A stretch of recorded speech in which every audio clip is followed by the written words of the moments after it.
बिस्मिल्लाहिर्रहमानिर्रहीम। अस्सलामु अलैकुम वरहमतुल्लाहि वबरकातुहू।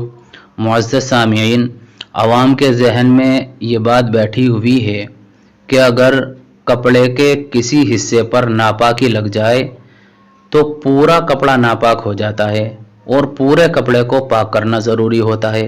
हालांकि ऐसा नहीं है, बल्कि मसला ये है कि कपड़े के जिस हिस्से पर और जितने हिस्से पर नजासत लगी है, नापाकी लगी है, अगर उतने हिस्से को पाक कर लिया जाए, धो लिया जाए तो पूरा कपड़ा पाक हो जाता है।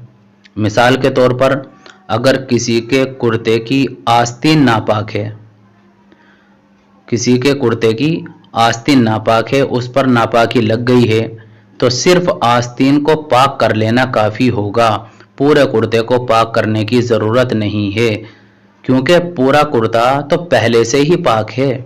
नापाक तो सिर्फ आस्तीन हुई थी, अब और आस्तीन को हमने धोकर पाक कर लिया है तो पूरा कुर्ता पाक समझा जाएगा, पूरा कपड़ा पाक समझा जाएगा।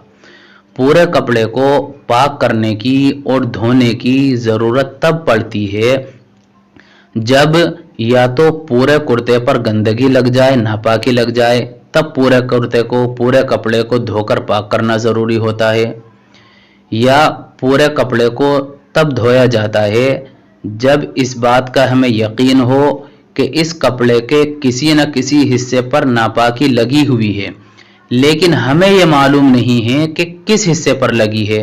आया कुर्ते की जेब पर लगी है, दामन पर लगी है, आस्तीन पर लगी है, या कॉलर पर लगी है, ये नजासत कहाँ लगी है ये मालूम नहीं है। ये बात हमें मालूम है और यकीन भी है कि हाँ, इस कपड़े पर नापाकी ज़रूर लगी है, कहाँ लगी है ये पता नहीं। तो फिर ऐसी सूरत में भी पूरे कपड़े को धोकर पाक कर लिया जाए ताकि वो हिस्सा भी पाक हो जाए जहाँ पर गंदगी लगी हुई थी। असल मसले की तरफ चलते हैं कि नापाक कपड़े को पाक करने का तरीक़ा क्या है। तो नापाक कपड़े को पाक करने का तरीक़ा ये है कि उसको खूब अच्छे तरीक़े से पानी से धोया जाए, इस तौर पर कि कपड़े पर जो गंदगी लगी हुई थी, जो नापाकी लगी हुई थी, वो ख़त्म हो जाए, धुल जाए, ज़ाइल हो जाए, दूर हो जाए। चाहे एक बार में ही क्यों ना हो, यानी पहली मर्तबा धोने में ही नजासत चाहे ज़ाइल हो जाए तो भी कपड़ा पाक समझा जाएगा, पाक हो जाएगा। उस कपड़े को 3 मर्तबा धोना या 3 मर्तबा निचोड़ना ये ज़रूरी नहीं है। कपड़े को 3 मर्तबा धोने की जो बात कही जाती है वो इसलिए कही जाती है ताकि इत्मीनान क़ल्ब हासिल हो, दिल के अंदर वसवसे पैदा ना हो। क्योंकि बाज़ मर्तबा ऐसा होता है कि आदमी कपड़े को पहली मर्तबा में ही इतने अच्छे से धो देता है कि उसकी नजासत और गंदगी ख़त्म हो जाती है, दूर हो जाती है, कपड़ा पाक हो जाता है, लेकिन फिर भी उसके दिल के अंदर ये बात आती है कि शायद मेरा कपड़ा पाक ना हुआ हो, नापाकी हो।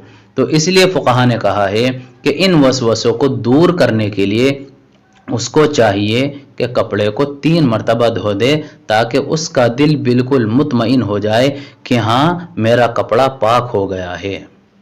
तो खुलासा ये है, कपड़े को पाक करने में असल चीज़ नापाकी को दूर करना है, नापाकी को ज़ाइल करना है। जब नापाकी ज़ाइल हो जाएगी तो कपड़ा पाक हो जाएगा। चाहे पहली मर्तबा धोने से नापाकी ज़ाइल हो जाए, चाहे 2 मर्तबा धोने से नापाकी दूर हो जाए, चाहे 3 मर्तबा धोने से नापाकी ख़त्म हो जाए।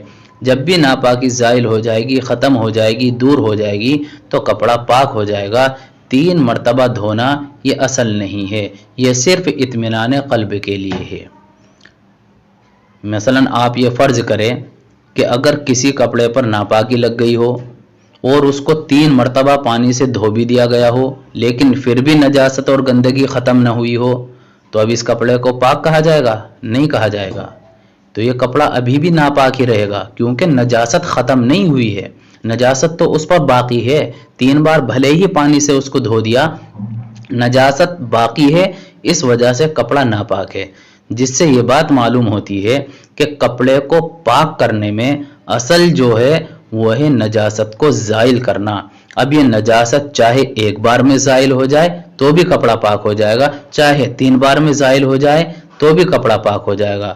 غرض جب بھی نجاست اور ناپاکی کپڑے سے ختم ہو جائے گی، دور ہو جائے گی، کپڑا پاک سمجھا جائے گا اور کپڑا بالکل پاک ہو جائے گا۔ اس کپڑے کو پہن کر نماز وغیرہ پڑھنا بالکل درست ہو جائے گا، کیونکہ نجاست زائل ہو گئی ہے تو اب وہ کپڑا بالکل پاک ہو چکا ہے۔